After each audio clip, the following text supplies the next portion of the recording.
Causas del rechazo se titula nuestra reunión de hoy, y el título primitivo era Después de la Constitución, ¿qué?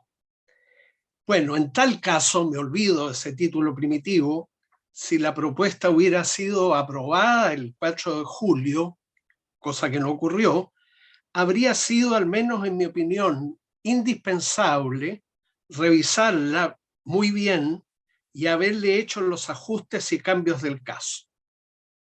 Parto declarando eso. Después del rechazo, me pregunto yo, porque sí, volveré sobre las causas, pero me interesa más el futuro próximo. Después del rechazo, ¿qué? Pues, diría yo, una nueva constitución. O sea, después de la fracasada propuesta de nueva constitución, una nueva propuesta. Y ojalá pronto, no digo rápido, pronto, sin prestar demasiada atención a los que ahora, como desde hace décadas, vienen ralentizando, postergando u olvidándose del tema constitucional. ¿Cuántas veces escuchamos esas preguntas? ¿No ven que el tema constitucional no tiene que ver con los problemas de la gente? ¿No ven que para qué meterse en las patas de los caballos? ¿No ven que para qué fumar opio? ¿No ven que más vale seguir el camino de las reformas que del reemplazo de la Constitución actual? ¿No ven que la Constitución actual fue reemplazada en 2005? Es probable que entre quienes nos encontramos hoy aquí haya quienes sostengan algunas de esas preguntas, y por supuesto habrá que escucharlo como siempre hacemos aquí, escucharnos unos a otros, pero quisiera llamar la atención sobre un hecho puro y duro. Hemos enterado 42 años sin reemplazar la Constitución de 1980. Y la pregunta no puede ser otra que la de cómo un país democrático ha tardado casi medio siglo en dejar completamente atrás la Constitución que le impuso una dictadura. Recién ahora, fíjense ustedes, en 2022, y gracias al fallido proceso constituyente que vivimos, y no a una súbita inspiración de nuestros parlamentarios, se vino a abrir el candado más robusto que se había puesto para la reforma o reemplazo de la actual Constitución. 2/3 de los diputados y senadores en ejercicio. Este cambio en el quórum a 4/7, paradójicamente, creo yo, es uno de los logros del fallido proceso constituyente. Este perdió por goleada, podríamos decir, pero anotó este gol que no es menor. ¿Cuánto tiempo hacía que nos habíamos resignado al quórum de los 2/3? Claro, yo concuerdo con todos ustedes, no se trata de reemplazar una constitución por cualquier otro proyecto de constitución, y por lo mismo yo entiendo muy bien el voto de rechazo en el reciente plebiscito, lo entiendo muy bien, más lo vi venir antes de que la convención se disolviera. Un voto ampliamente mayoritario que se explica en parte por el proceso que llevamos adelante en la convención y en parte también por el texto que fue resultado de ese proceso. Es parte y parte entonces, pero según creo, no en partes iguales. En mi parecer, pesó más el proceso que el texto. Fue el proceso, mucho antes de que se conociera el texto, el que causó que buena parte de la ciudadanía fuera enfriándose con la convención, enseguida tomando distancia de la convención y llegando finalmente a desarrollar malquerencia con la convención. Eso fue percibido dentro de la convención, aunque no por todos y acaso ni siquiera por la mayoría. Y esa malquerencia, cuando fue ya notada por un alto número de constituyentes, y esto es grave, pareció no importarnos demasiado. Como cualquiera otra de las élites del país, nos encerramos en nosotros mismos, nos sentimos dueños del presente y futuro del país, incluso del pasado, y habiendo estado allí, afirmo lo que acabo de decir, no como una crítica, sino como una autocrítica. Nos escuchamos unos a otros dentro de la convención, si bien muchas veces no lo bastante, pero no pusimos suficiente oído al país que representábamos. Incurrimos en la habitual prepotencia del poder, sin actuar con clara conciencia de que lo nuestro era proponer y no aprobar una nueva constitución. Hubo más escucha, lo lamento, a nosotros mismos, más escucha a los llamados territorios de que proveníamos que al completo país, sabiendo que eso que llamábamos territorios eran solo nuestros partidarios y quizá incluso solo nuestros votantes. La convención, creo, cumplió su cometido, pero fracasó en su objetivo. Su cometido era proponer al país en el plazo máximo de 1 año y con sujeción a ciertas reglas, una propuesta de nueva constitución. Ese era el cometido. Cosa distinta a su objetivo, que es el que creo muchos de nosotros pudimos perder de vista. El objetivo era que esa propuesta fuera aprobada por la ciudadanía. Estimo importante hacer esta distinción entre cometido y objetivo, porque como ustedes fueron testigos, todos en realidad, durante el proceso constituyente, con voces dentro y fuera de la convención que lo alentaron desembosadamente y desde el primer día, se creyó que la convención ni siquiera cumpliría el cometido, esto es, que fracasaría antes de hacer su propuesta. Pudo ocurrir que, obstinados los convencionales en cumplir el cometido, hacer la propuesta, hayamos, estoy seguro de que así fue, descuidado el objetivo, actuando como si lo que aprobara la convención fuera a hacer ipso facto la nueva constitución y no una propuesta de ella, o creyendo torpemente o ingenuamente que no había riesgo alguno de que la ciudadanía rechazara finalmente la propuesta cualquiera que ésta fuere. Pasó también, creo yo, este otro hecho. Creo que un porcentaje de ese 80% que aprobó la idea de tener nueva constitución lo hizo no tanto pensando en este objetivo, cuanto en sumarse a una iniciativa que daba un cauce institucional y pacífico ordenado a la grave crisis política y social que se evidenció a partir de 2019, esa que nunca quisimos ver venir. Imposible, creo yo, calcular su número, pero tal vez no fueron pocos los que, sin creer realmente en la necesidad de una nueva constitución, vieron en ese plebiscito del 80-20% solo una salida a la crisis que quedó en evidencia a partir de 2019 y que, según se dice, pudo tener un gravísimo desenlace. Me refiero a aquellas personas que sin querer en realidad marchar hacia una nueva constitución, vieron en la Asamblea Constituyente una vía, una especie de mal menor, y que una vez adoptada y apaciguadas los ánimos, se invertirían tiempo y recursos para ir destacando los aspectos negativos de la convención. Creo que la idea queda clara, no digo que la compartan ustedes, pero ¿cuántos habrán sido? Yo no lo sé, los que, mira, con esto salimos de la crisis, nueva constitución, bueno, ya se verá. Por lo mismo, permítanme agregar que una crisis, una convención originada en una crisis política y social, de la que no son responsables los convencionales, por supuesto, puso muy cerca un desenlace de ese tipo.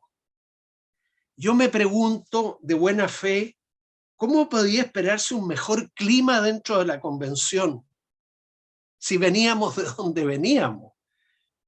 ¿Es que acaso la convención iba a trabajar en una hostería de los Alpes suizos o en el Valle del Elqui, en el caso chileno? Una nueva constitución, por mayoritaria que fuera la idea de tenerla, le atribuyo importancia a esto, representaba también una inseguridad, otra más, porque veníamos teniendo una grave y prolongada inseguridad sanitaria, económica, laboral, de ingresos y también política, puesto que, como es ya la regla prácticamente en todos los países democráticos, no más votar ampliamente a un nuevo presidente, la aprobación de este último, en el caso del reciente gobierno, del actual gobierno, bajó notablemente.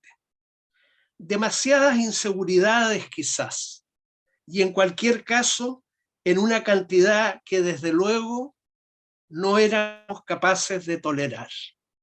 Lo extraño, sin embargo, es que en medio de tantas inseguridades, que sería la palabra para entender el siglo en que vivimos, se haya impuesto ahora en el lenguaje político y periodístico la palabra certezas, que es más que inseguridad.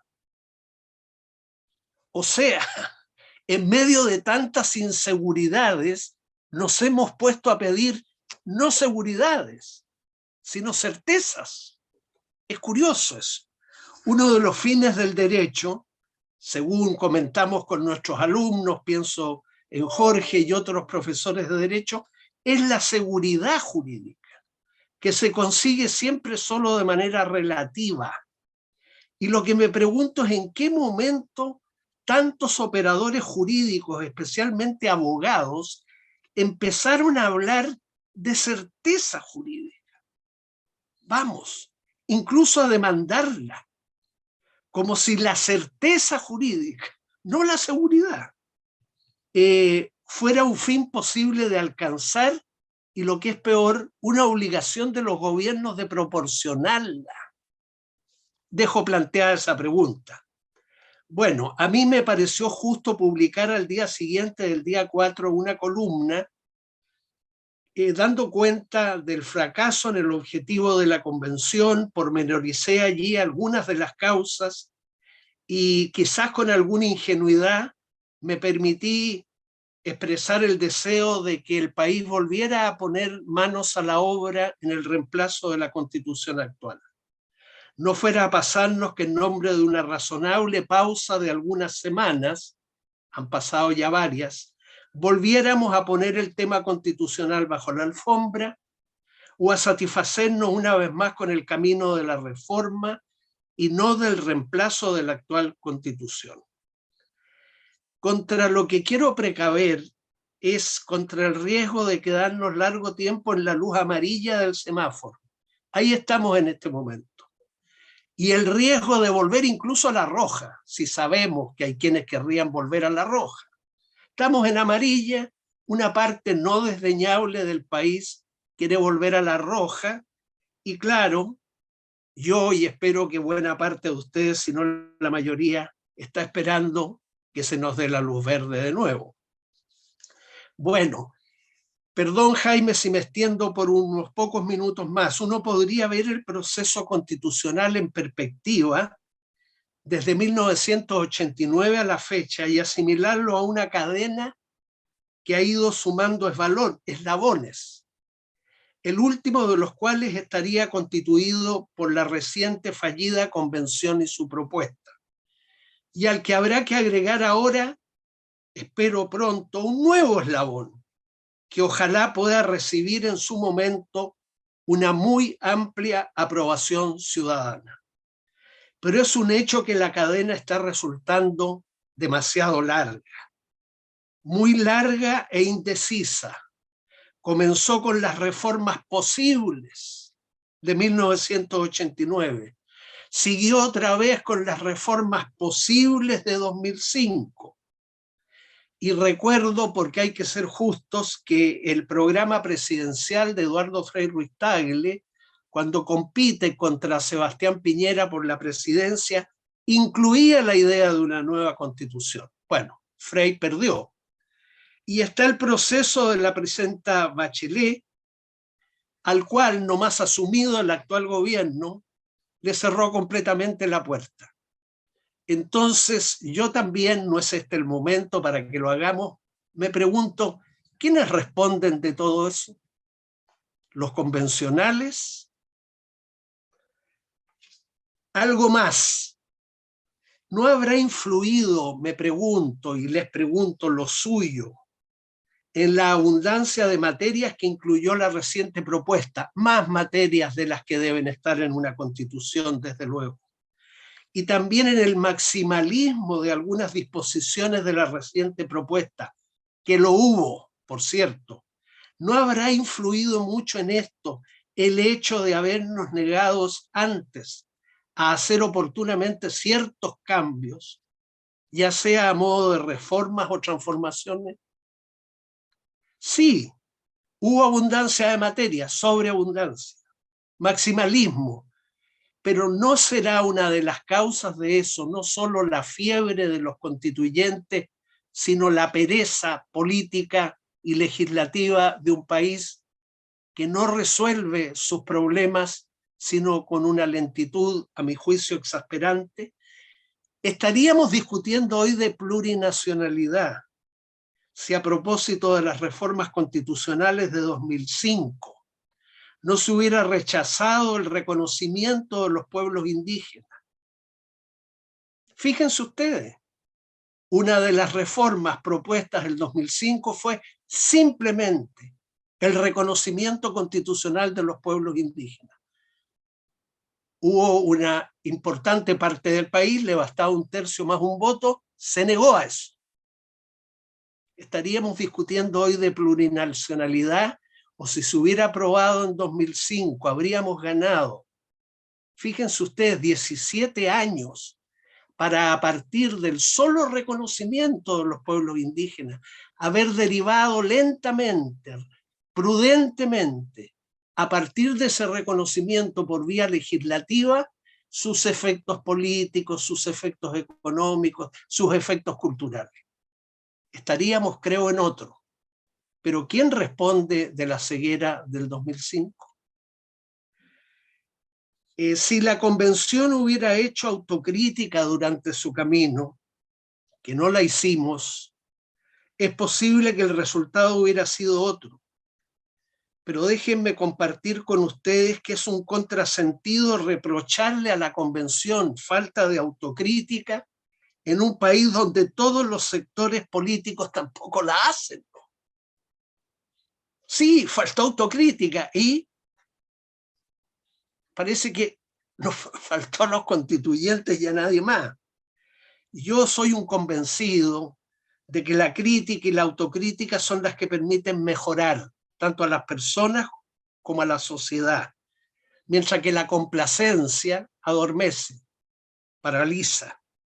Una complacencia motivada por convicciones, pero también por intereses.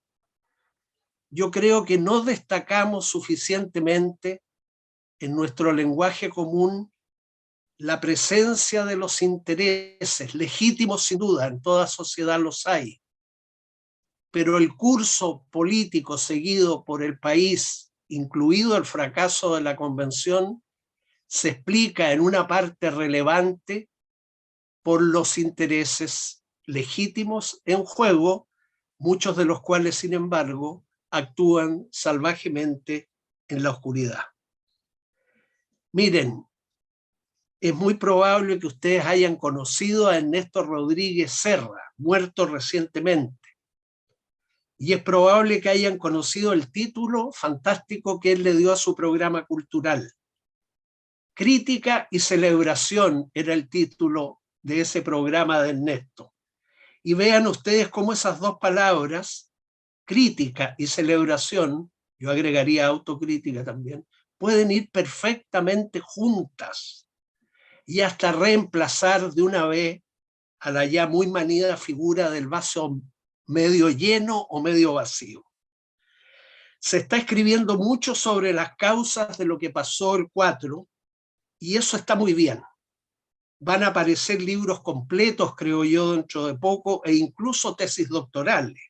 Está muy bien, lo digo sin la más mínima ironía, pero con la salvedad de que ojalá, y me incluyo en esta prevención, no hagamos lo que solemos hacer en Chile: leer y prestar atención solo a aquellos textos e interpretaciones que coinciden con nuestras propias ideas y apreciaciones, por no hablar de nuestros prejuicios y otra vez de nuestros intereses.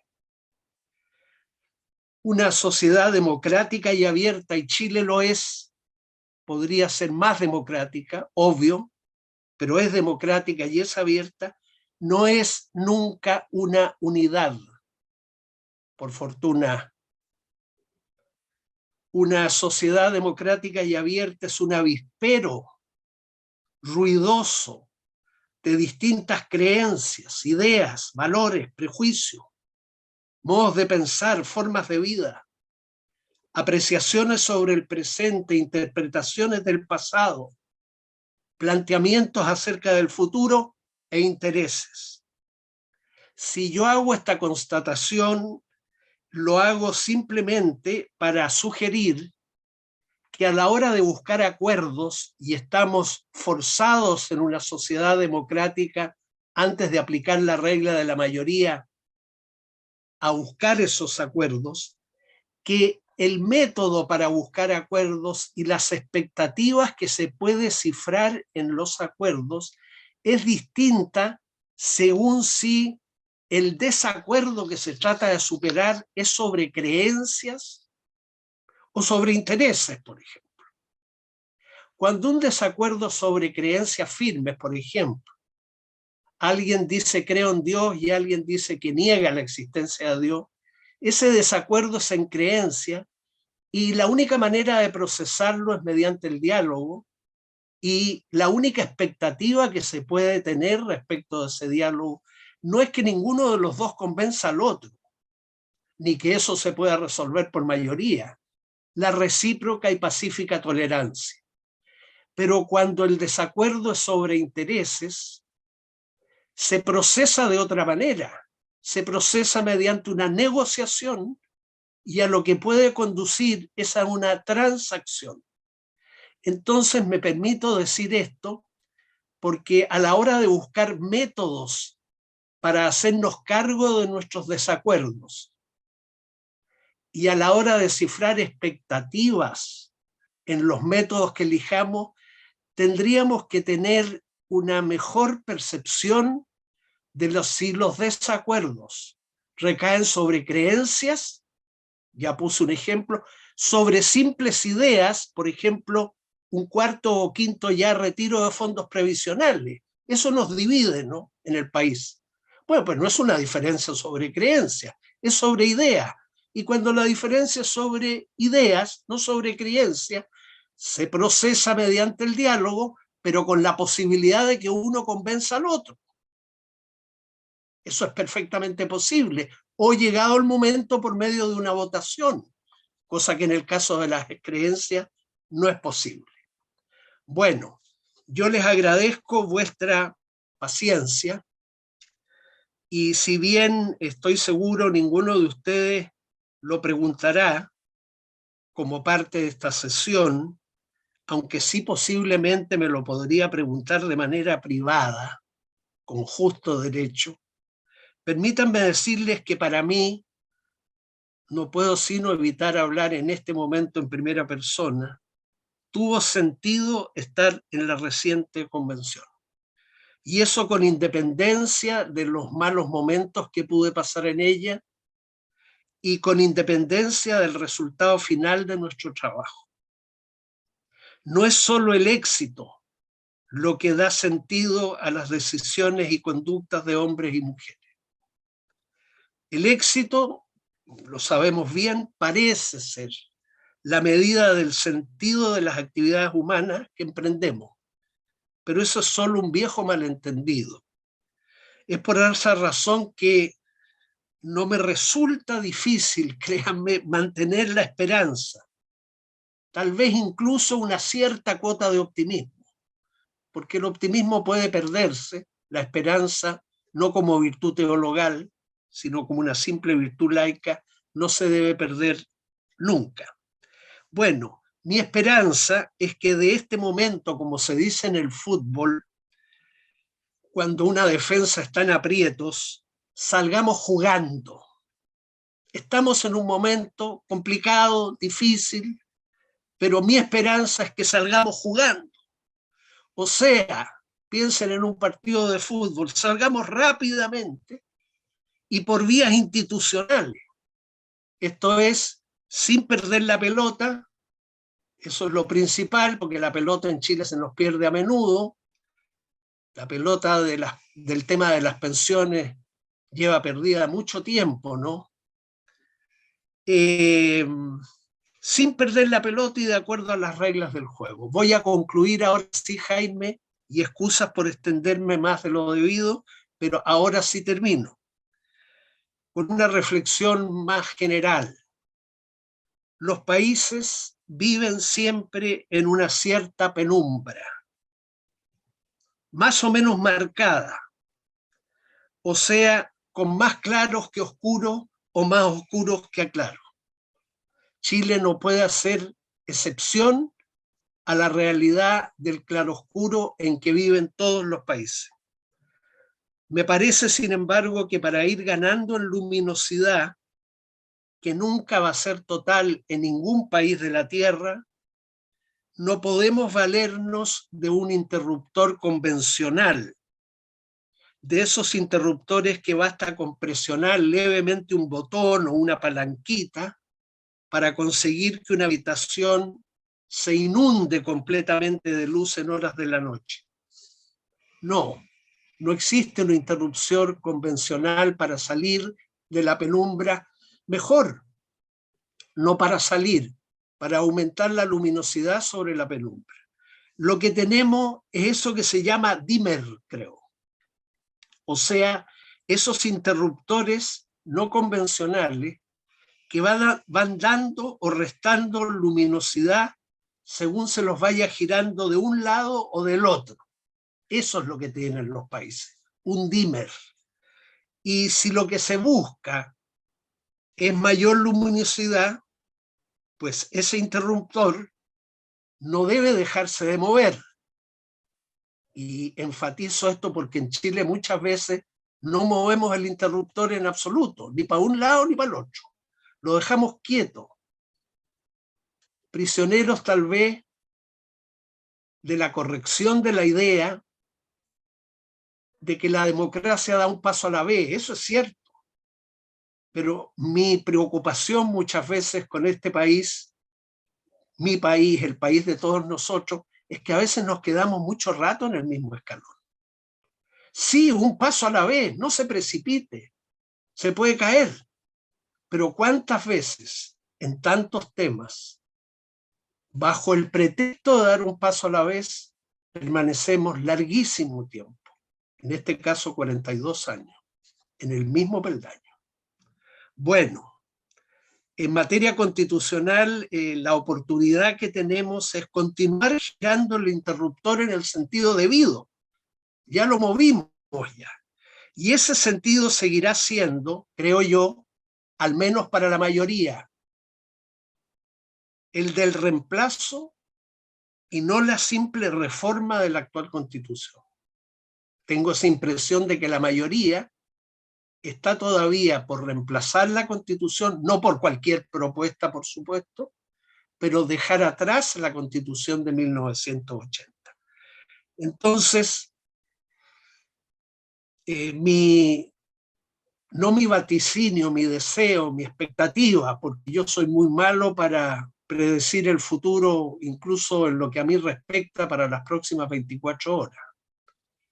Enrique Barros sabe muy bien de que cada vez que hago un vaticinio en el hipódromo respecto del caballo que va a ganar la próxima carrera, suelo equivocarme.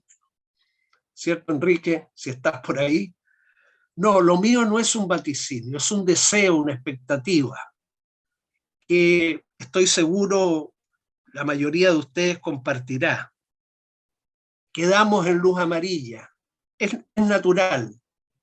Quedamos en luz amarilla y vamos a seguir tal vez por algunas semanas en luz amarilla. Aceptémosla. Pero por favor hagamos un esfuerzo, diría yo, por no reponer la luz roja, que hay muchos interesados en que se reponga, o pocos con mucho poder, y exijamos pasar otra vez a la luz verde.